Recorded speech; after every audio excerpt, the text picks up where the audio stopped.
What's up, y'all? Goblin Ringleader here. Today we're going to be going over a match that I played at the NRGStore versus Clark. He's on Dimir Frogtide, one of the decks that has been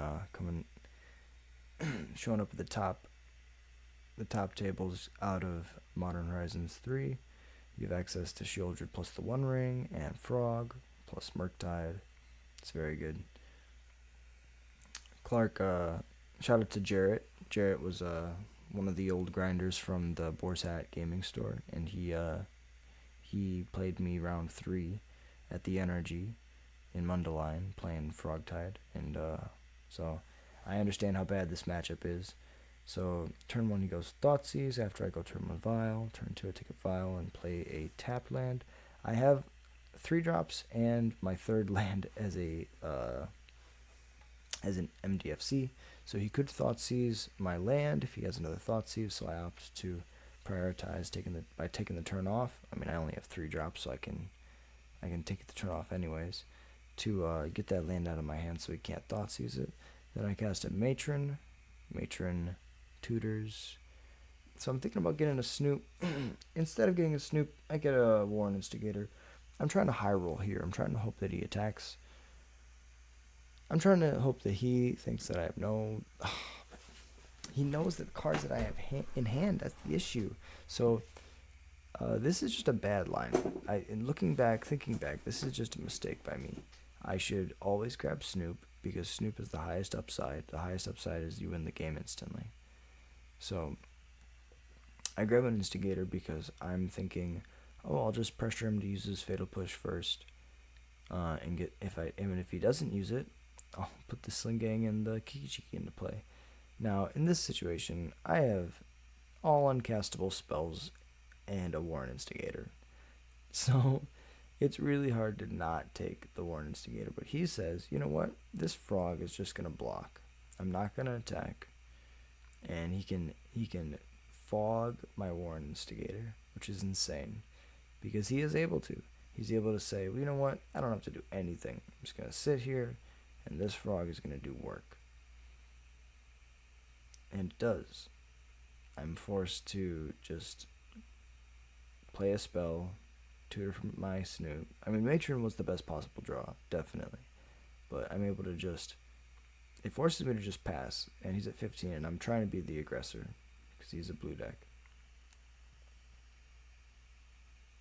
No, I put him in a really tough spot because he has 2 Spell Pierces in his hand and a Spell Snare, and I'm using the Vial strictly to try to play around all of his counter magic.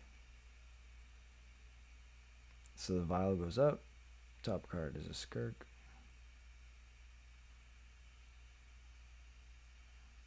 I'm thinking about whether or not I want to try to kill his Frog, or if I want to play the Skirk off the top. Choose to play the Skirk off the top, then the top card's a Harbinger, and I'm thinking, okay, do I try to play this Mogmob, or do I just put this Harbinger into play? Put the Harbinger into play, trigger. His hand is Spell Snare, Spell Pierce, Spell Pierce. I show him that I have the things to kill him, and he concedes. Jesus. Game 1. We're playing at double speed just because my computer's been having issues recently. It's been really giving me a lot of problems, honestly, with the content. And I'm sorry, I'm trying to get a PC. I've been saving, and so the content will be resuming with leagues soon. Leagues going up on Magic Online, where I'll be playing Goblins in Legacy and Modern. And yeah, just overall just having fun.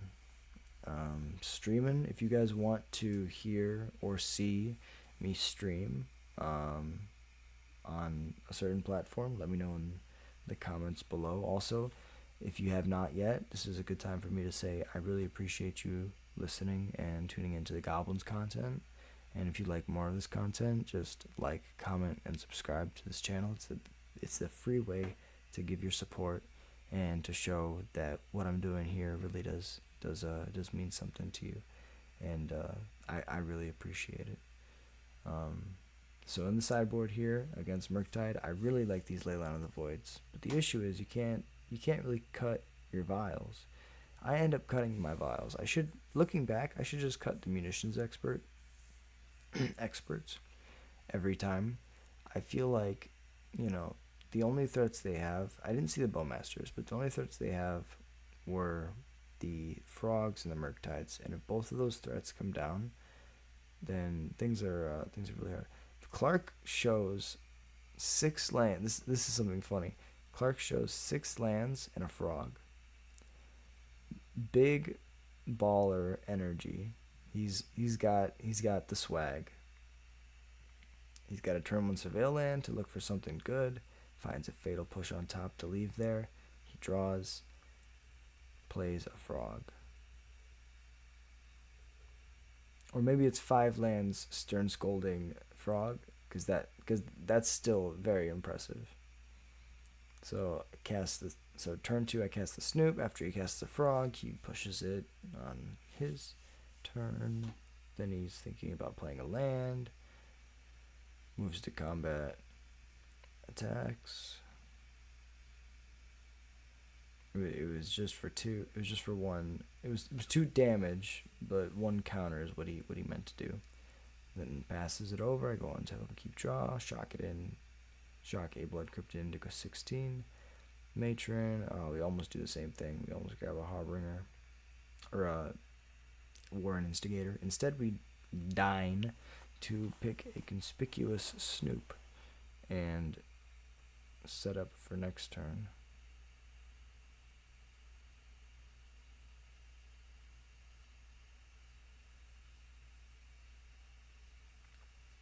Bin's a counterspell. This is where things get really bad.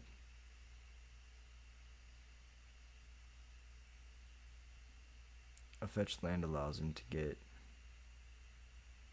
another land in the bin, which is 6 cards for Delve.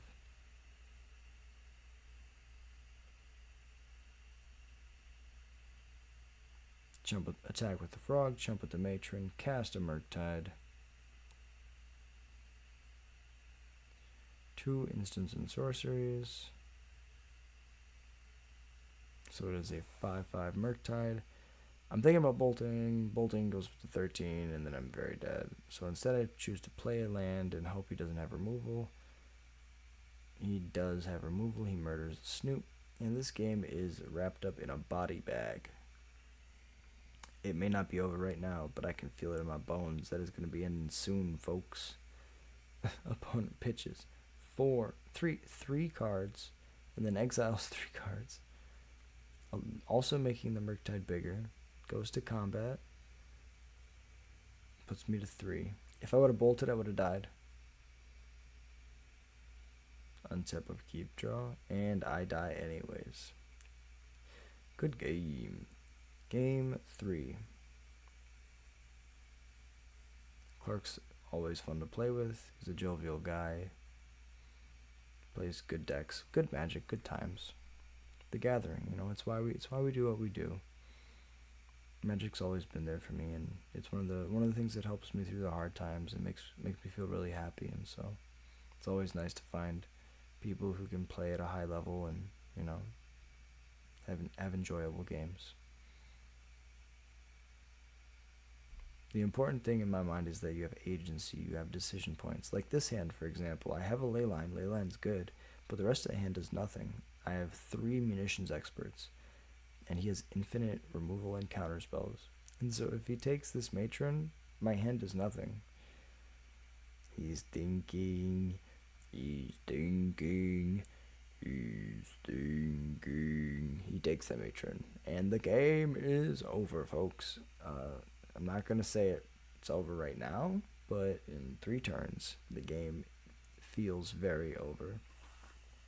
I am trying to figure out how I'm going to cast this Trash Master. I need to top deck 2 lands in a row so I can cast this Trash Master next turn. My opponent is trying to figure out how he's going to not lose this frog, because this frog is going to single-handedly win him this game. I'm going to go ping, black. He's going to go pitch a card. I'm going to go chump.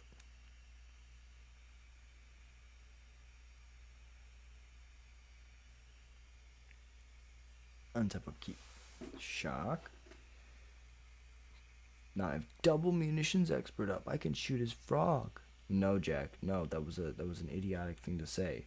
Why would you think that you could shoot his frog? He has 4 mana up in blue, and he has infinite interaction. You don't have a single Cavern of Souls. Jack, no. What are you doing, Jack?